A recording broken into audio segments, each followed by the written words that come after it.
back.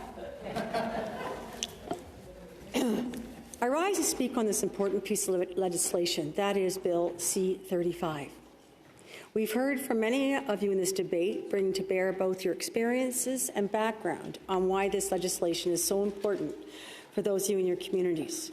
Tonight, I'd like to add what this legislation will mean for my region of Waterloo. From 2016 to 2021, Waterloo was the 6th fastest-growing large urban centre in Canada. Young families were moving there because of access to the economy in the Golden Horseshoe and a growing job market. And I have to say, the region of Waterloo with its 8 townships is a mighty fine place to live. An influx of young families will of course bring with it much more demand for early childhood education and childcare. As is the case across much of the world, gone are the days when one parent, almost always the father, would earn an income while the other parent stayed at home. Now both parents often have to work. Often this is out of necessity, but as we've discussed over the course of this debate, this has unlocked untold economic potential for our country and has allowed women to enter the workforce and pursue a career outside the home. But this comes at a cost for those who have children, and young families often have to make a hard choice in how their children will be cared for in those early years and formative years. Consider that as recently as 2022, families in the Waterloo region were forced to pay between $9,012 and $23,939 annually for one child to be a full-time licensed childcare.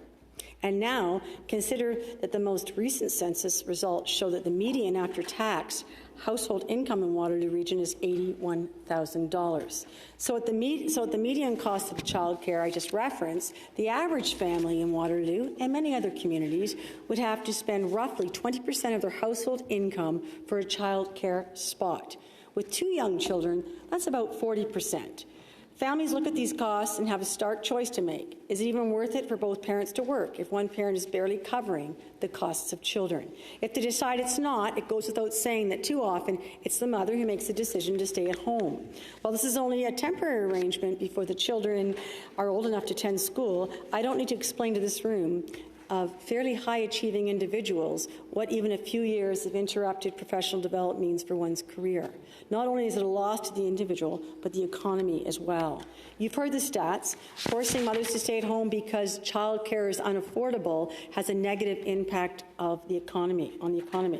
We will always respect moms who choose to stay home. Part of this unaffordability, especially in growing regions like Waterloo, is due to lack of childcare spaces. Costs are high because there are just so few spots to go around. Currently in Waterloo, 7,000 children are on the wait list for childcare. Some haven't even been born yet. But if parents wait, their child will be in school before a spot is available. So this conversation on whether it's even worth it for both parents to work is happening inside thousands of households in my region. And that, colleagues, is why I was so happy when last year 98% of Waterloo childcare operators opted into the $10 a day program when a deal was reached between the federal government and the province as part of the Canada-wide early learning and childcare system.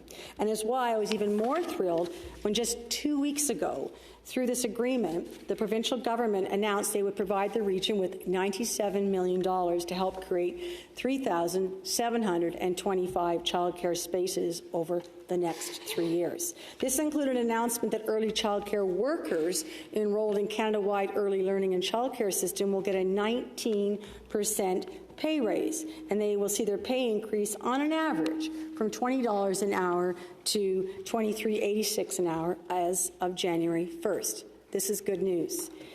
It's this latter point, colleagues, that I want to focus on at this moment. For this program to work, we need qualified, motivated staff to work in these centres with our young children.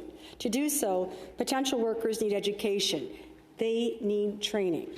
It's not the kind of vocation one can take on a whim. There needs to be some stability and a promise that Canadians who want a career in this field know that these jobs will be there for them once they've completed their training. And it's the kind of stability this legislation offers. It enshrines into law the federal commitment to early learning and childcare that is needed for this system to grow and thrive. Specifically, For those who wish to embark on a rewarding career in early child education, Clause 7 states, federal investments respecting the establishment and maintenance of a Canada-wide early learning and childcare system, as well as the efforts to enter into related agreements with the provinces and Indigenous peoples, must be guided by the principles by which early learning and childcare programs and services should be. They should be fair, accessible, affordable, inclusive, and of high quality, and must, therefore, aim to support the provision of high-quality early learning and childcare programs and services that foster the social, emotional, physical, and cognitive development for our young children, including, and this is what I want to emphasize, through the recruitment and the retention of a qualified and well-supported early childhood education workforce, recognizing that sustainable working conditions affect the provision of these programs and services. Colleagues, I had a special privilege of working in, with, and for education for over 35 years. Working firsthand and sometimes on the classroom floor with families, childcare leaders, and early learning leaders, they taught me so much. I had the opportunity to pilot early learning programs such as Strong Start that helps young learners get a jump on their literacy and numeracy. Before I finish, let me take a moment to take you back a few years. As I look about the Senate, being a young child or the parent of a young child might have been a while ago, and it might have been quite different for most of us. Many of you are grandparents and great-grandparents. In my education system leadership, I had the opportunity to work with one Ms. Mary Lou Mackey. She was an executive superintendent of learning who was passionate and relentless about the conditions for success and our inclusion for all students and their families. She advocated very hard to change our structures to improve early student learning, one example being full-day kindergarten and extended day program in Ontario. What is extended day, you ask? That is basically where childcare comes to the students. Their day is extended in the classroom, and it's a seamless daycare that comes into the classroom so there's less disruption on our students, rather than the childcare taking place in a separate facility. A significant change and a fabulous change for our young people. Ms. Mackey, like many of us, were inspired by the late Charles E. Pascal, the prime architect of full-day kindergarten and extended day learning in Ontario. I would like to share a quote with you today. This was said by Pascal while he was the special advisor on early learning to the Premier of Ontario and the executive director of the Atkinson Foundation. To quote, "In my view, there can be no better measure of progress of our society, our nation, than how well we support our youngest of our children through a shared and consistent commitment of the needs of all of Canada's children. Like a teeter-totter with a decentralized block of cement dropped on one end, our nation seems up in the air.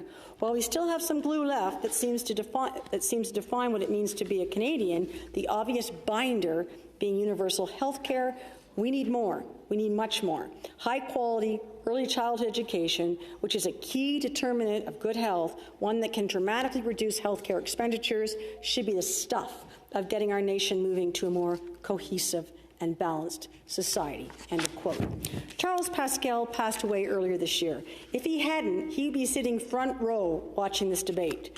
His passionate commitment to building an education system that enshrined high-quality early learning and childcare has continued to resonate with many and challenged some. Pascal's views were not partisan, rather they reflected deeply held principles supported time and again in research that fragmented policies and structures can and do prevent the kind of process necessary to improve the quality, the accessibility, affordability of early learning for children, parents, guardians, and governments alike. Senators, I have firsthand seen how wonderful it is when these things go really well. I've also seen the repercussions of when they do not.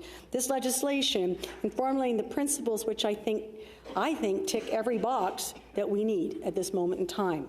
Well, this will ensure that these early learning and childcare programs succeed in every region in every community from coast to coast to coast, not just mine. It's not merely throwing money at a problem, it's creating a scaffolding with which early learning and childcare can grow and thrive in this country, and not just for those that can afford it, but for all Canadians. Thank you. Merci. Miigwech.